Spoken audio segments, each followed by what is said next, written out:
মিছিল একসঙ্গে সেখানে দেখা গেল। এবার কেষ্ট কাজলকে সেই ছবি দেখাবো। বোলপুরে তৃণমূলের মিছিল, আর সেই মিছিলে অনুব্রত মণ্ডল এবং কাজল শেখ।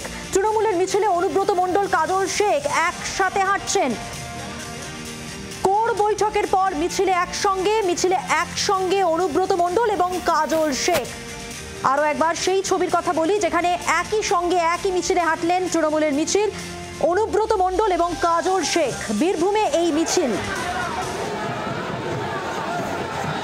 কোর কমিটির বৈঠক হয়েছিল এবং এরপর একসঙ্গে তারা অনুব্রত মণ্ডল এবং কাজল শেখ দুজনেই তৃণমূলের কর্মসূচি এক মিছিল, সেই মিছিলেই হাঁটলেন আজ। দেখছেন সেই ছবি। প্রতিনিধি রয়েছেন টেলিফোন লাইনে প্রসেনজিৎ মালাকার। প্রসেনজিৎ, এক অদ্ভুত অভিনব ছবি, অনুব্রত মণ্ডল এবং কাজল শেখ তারা তৃণমূলের একই কর্মসূচিতে কোর কমিটির পর এবার একসঙ্গে মিছিলে হাঁটলেন।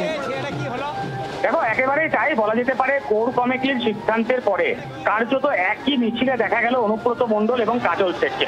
কিন্তু এর পাশাপাশি তোমাকে এই কথাটাও বলতে হয় যে একই মিছিলে থেকেও মিটলো না দূরত্ব। তার কারণটা কি?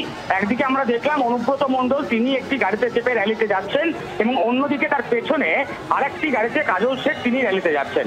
এই যে দুটো ছবি, কোথাও না কোথাও যে তাদের দূরত্ব সেটাকে যে আবারও প্রকাশ্যে আনছে এটা বলার অপেক্ষা রাখে না। তার কারণটা কি? একই সাথে মিছিলে থাকলেও তাদের দুজনের মধ্যে কার্যত দেখাও হয়নি। একেবারে অনুব্রত মণ্ডল আসেন, গাড়িতে ওঠেন, মিছিল শুরু হয়ে যায় এবং তার পাশাপাশি পেছনের গাড়িতে কাজল শেখ তিনি কিছু মিছিলে যাচ্ছেন।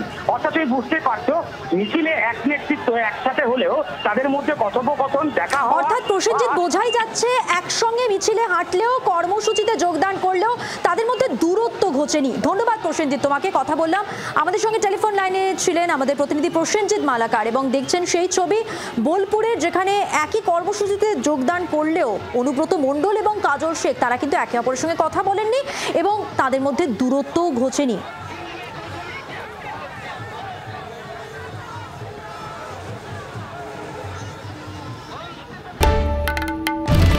বাংলার আওয়াজ, বাঙালির আবেগ, জি 24 ঘন্টা।